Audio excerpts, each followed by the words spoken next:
explaining to patients what a total knee arthroplasty is, I often describe it as being like resurfacing or retreading a tire. You're basically cutting the bony surface off of the femur, and you're cutting the arthritis off of it, and then you're putting a new surface on, which in the femur case is a metal piece.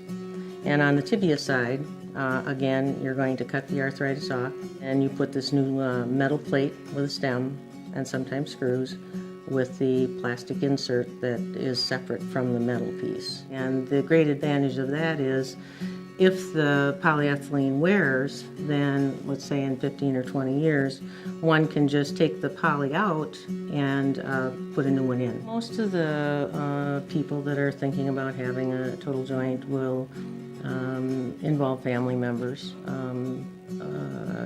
because typically things go more smoothly, shall we say, if there are support people in the background. And if there aren't, then we have to make other plans so that there will be some people to help in the background, whether they're family members or other people.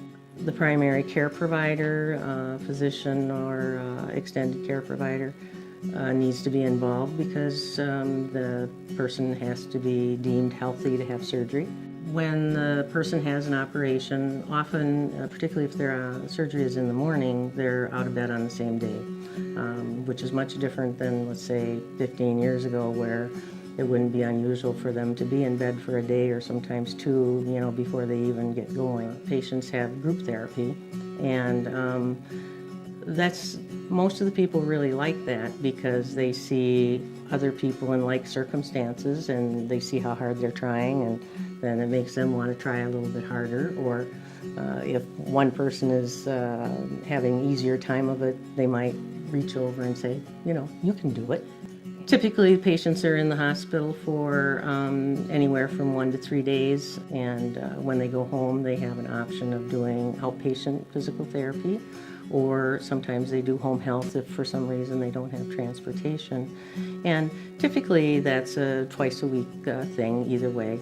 I tell people that at 6 weeks, they're probably 75% of the way as far as the healing goes in the knee itself.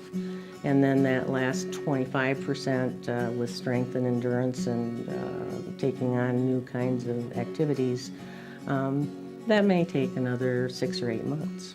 It's important for the patients to realize, they have to do their exercises every day.